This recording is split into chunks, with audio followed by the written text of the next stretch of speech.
আজকে বানাবো কাঁচা কলা দিয়ে চিপস, যেরকম দোকানে কিনতে পাওয়া যায়, যে কাঁচা কলা দিয়ে চিপস গুলো, যে ব্যানানা চিপস গুলো পাওয়া যায়, সেরকম করে বানাবো।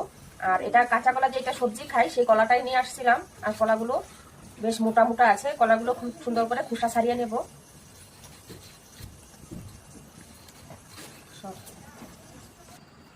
তো বন্ধুরা, কলা ছুলে নিয়েছি, এখন কলাগুলো একদম পাতলা পাতলা করে এরকম করে কেটে নেব। তো তোমরা দিয়েও করতে পারো, মেশিন দিয়ে, তবে আমি কিন্তু হাতে দাও দিয়ে কেটে নিচ্ছি।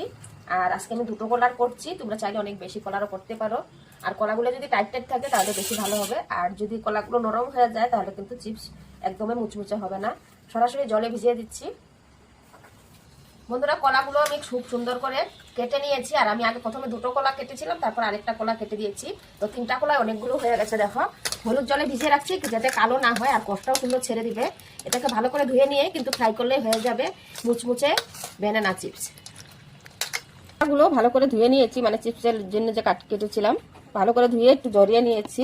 এখন আমি সরাসরি ভেজে নেবো, এর মধ্যে কোনো নুন চুন দেওয়া হয়নি। নুন দিলে কিন্তু ঢেম হয়ে যাবে, একদম মুচমুচে হবে না। তো দেখো আমি কি করে ভাজছি।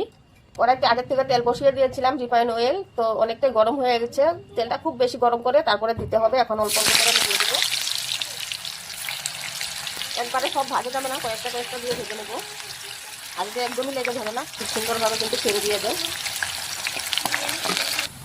তো উল্টে পাল্টে একটু নেড়ে নিয়েছি, অল্প মানে ভাজা হয়ে গেছে, অল্প শক্ত শক্ত হয়ে গেছে। এখন আমি নুনটা দেবো।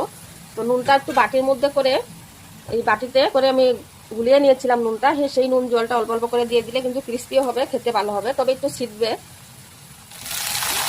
এইভাবে করে। তো জলটা মানে একটু ছিটিয়ে দেওয়ার পরে কিন্তু একটু মানে ফুটে ফুটে উঠে, কিন্তু তাতে কোনো ভয় খাওয়ার নেই। তো সরে গিয়ে মানে জলটা ছিটিয়ে দিয়ে একটু মানে সরে দাঁড়াতে হবে, তারপরে কিন্তু আবার নর্মালি এমন হয়ে যাবে। তো এইভাবে ভাজলে কিন্তু এই চিপসগুলো খেতেও মুচমুচে হবে, আর নুনটাও বেশ সুন্দর লাগবে, যেরকম দোকানে কিনা পাওয়া যায় সেরকমটাই লাগবে। তো এক থেকে দুইবারের মতন এরকম জল ছিটিয়ে দিয়ে দিয়ে আমি বানাবো।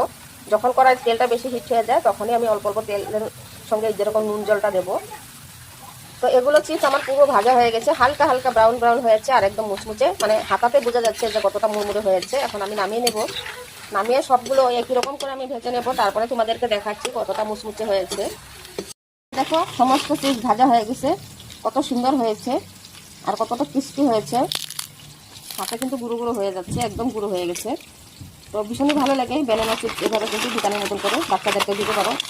আর অবশ্যই মুড়মুড়োটা বুঝতে পারছো যে কতটা মুড়মুড়ো হয়েছে, তার আওয়াজে